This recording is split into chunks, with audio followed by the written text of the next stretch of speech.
How's it going, everybody? Welcome back to Simple C10. First of all, I just wanted to say thank you so much. I woke up this morning, I couldn't even believe it. I had over 150 followers since last night, so this is just amazing. For me to just start this yesterday, pretty much, I'm just overwhelmed with the response, and I'm just so thankful. Again, the vision of this is just to help encourage and empower other C10 enthusiasts to build their trucks, to show them different ways to do it, that it doesn't take the best tools in the world or a wad of cash in your pocket or even be the smartest guy when it comes to this stuff, that, hey, if I can do it, you can do it too. So, hey, thank you for tuning in. And today I'm really excited because we're going to talk about a guide to building a budget bag C10. So that's what I did with my green truck. A lot of you guys may know it. It's Crockett. It was actually Crockett number 2 because I originally owned a Crockett.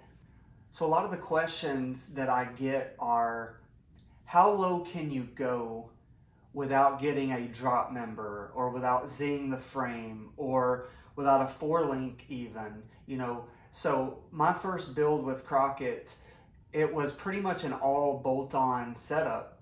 So I'll just start breaking it down for you. Let's just jump right into it. I'm going to use some pictures on the side.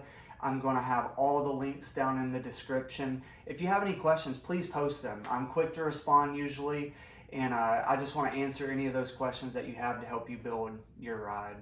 So the truck that I'm talking about, Crockett, is my 63 C10 knee knocker step side that I bagged out last year. So check it out here. This is my pride and joy. This is my first build. I love the truck. It was awesome. Rode really great. Just a beautiful truck. So the first thing you're going to need on the front of your C10 is 2.5-inch or 3-inch drop spindles. This is going to allow you to get as far as you can down. So you can get those from CPP. There's a couple other manufacturers of drop spindles, so you can purchase those pretty much anywhere online. So first thing, 2.5-inch drop spindles. Second thing that you're going to do, if you're on a budget, you're going to want to cup the lower control arms. So what's cupping the lower control arms? I had to look this up when I first started. So all cupping the lower control arms is you're taking the lower control arm off and you're cutting out a hole and welding in a drop pocket into it. Well, why do I need a drop pocket? If you try to mount a bag directly into the lower control arm, it's not going to fit in there. So usually you have a small cup that you mount to the bag that sits down in that little cubby hole. But the problem with that is control arm deflates, that bag is going to get maxed out. And it's going to leave probably 4 or 5 inches that you could still drop, but it's limited because of the cup. So what's the solution to that? You cut out the lower control arm, you weld in a drop pocket so your bag can mount directly to the bottom of that control arm. That way, when the control arm, when you lower your truck, it's going to go all the way and get you all the way down. So 2.5-inch spindles or 3-inch spindles, a cupped lower control arm, and you're going to need some drop shocks. The ones I recommend are 3-inch CPP drop shocks. So those are only about $100. So pretty much that's it for the front, besides your bag, of course, and that kind of stuff, but we'll get into that later. And as we move to the middle of the truck, the next thing you run into is the cross member, the trailing arm cross member. So why is that important? So whenever you drop the truck all the way down, your drive shaft is going to want to hit the top of that trailing arm cross member. It's going to try to grind against it. You can get a smaller drive shaft, but it's still going to be really close. So you have a couple different options. The option that I used for Crockett was a React cross member.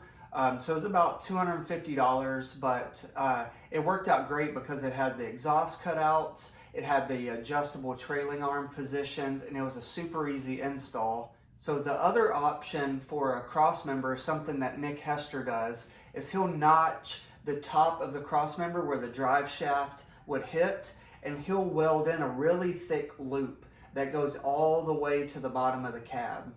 And he just welds that in there really good. He's done that with a lot of different trucks. That's actually probably what I'm going to do with No Association here. So Yeah, stay in tune for that, and I'll kind of walk you through that a little bit. POL, Performance Online, has a cross member. A lot of different companies has that cross member with the exhaust cut out and the bigger hoop so your drive shaft doesn't hit there. And as we make our way to the rear, this is where kind of how I build my trucks is a little bit different than a lot of people. Most people will say, well, hey, you need a 4-link. Well, a 4-link is absolutely great, but honestly, me starting out, I didn't want to get in over my head with a 4-link. So I started researching, looking at forums, watching videos, and I found out that if you're going to run 22s, you can use a 4-inch block on your factory trailing arm with a notch, and that will help push your rear end all the way up into the notch with mounting the bag in the factory position.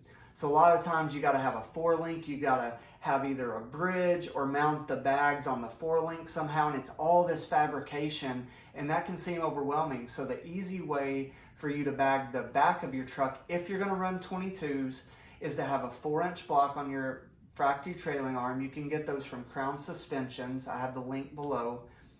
And then mount the bag in the factory bag position, but don't use the upper cup on the bag that mounts to the frame.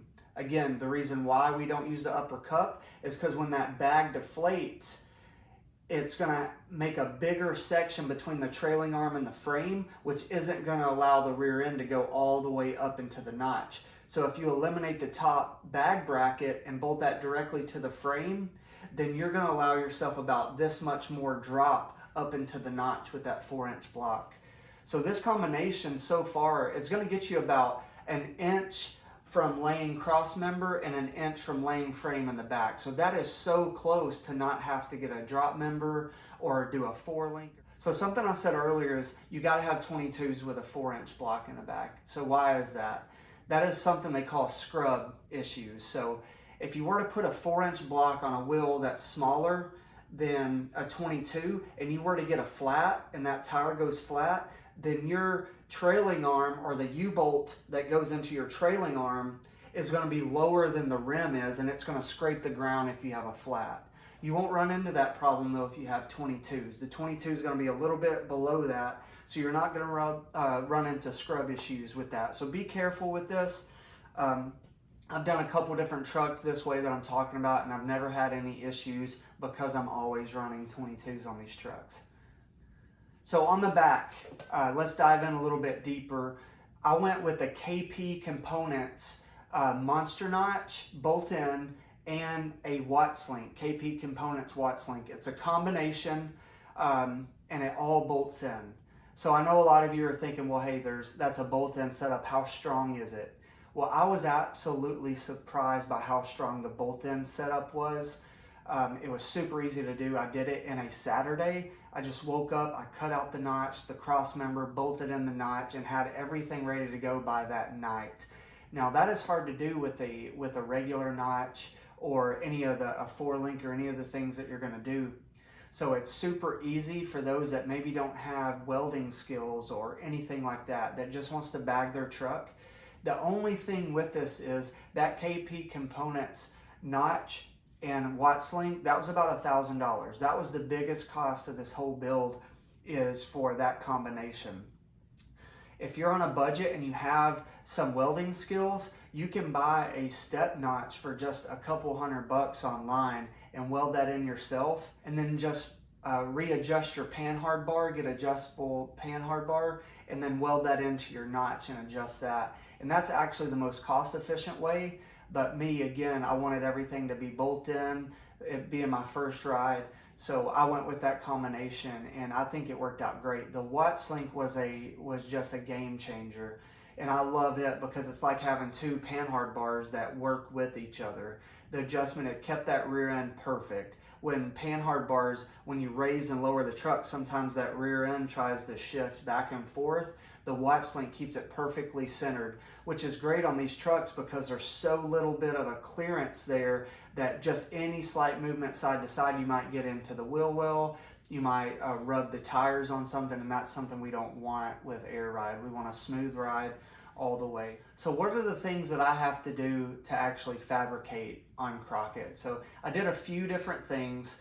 When I cut the lowers, I had a friend weld those in for me. Cost me a couple $100. It was totally worth it compared to the $700 you're gonna pay for Porter-Built or Ride Tech strong arms or anything like that. So he welded those in. On the notch, you'll see that there's a bridge across it. I welded that in myself. I went to Harbor Freight and just got a flux core welder for about $100, and I just tacked that in, ground it down, and I painted everything, because that's not going to necessarily hold a lot of weight. That is just cosmetic and just to keep everything square. So I did that myself. The third thing that you're going to have to do on these trucks is you're going to have to mount the shocks to the outside of the notch. So all I did, whenever you get a new pair of shocks, it comes with a little stud. So I welded that stud to the side of the notch. Again, I just welded it as good as I could, got everything lined up, and that worked out great as well. So just slight fabrication. I practiced a little bit before I did it. I have a little bit of experience welding, but not a ton. So every time I do it, I have to practice on a few things. But those are a few of the just kind of small things that I had to do. One of the other things you have to do with this setup is with the block and the trailing arm and everything, you've got to get your drive shaft, you've got to get it shortened about 1 inch. So after you get your truck bagged and everything and you get it to your ride height, go ahead and measure, and there's videos on the internet, measure from the transmission all the way back to the rear end. Take that to somebody that fabricates drive shafts and they can shorten it up.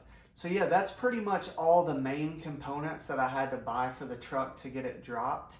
Now, a couple things that I didn't mention is, hey, what kind of air setup do you have? Well, I get that question a lot. And the thing is, I get AirSlamit. AirSlamit.com has just been awesome to work with. I've ordered 4 kits from them now, and I'll basically just email or call up there and tell them all the different things that I need for a build.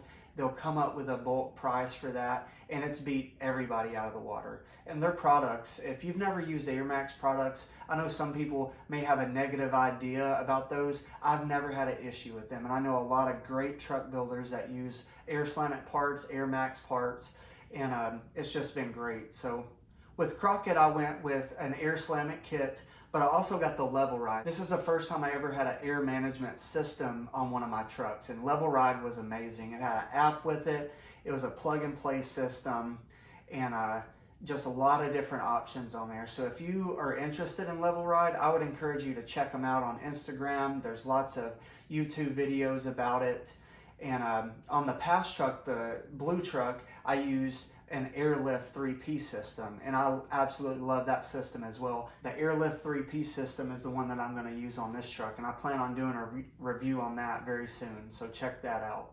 Hey, I know I kind of went through all this information pretty quickly, but I just wanted to break down kind of the basic things that you're going to need to bag your truck and to get it as low as Crockett. You don't need a full frame. Hey, if I had 20 grand laying around, absolutely I would get a Porter-Built or a chopping block frame or one of those high-end frames and put a body on it.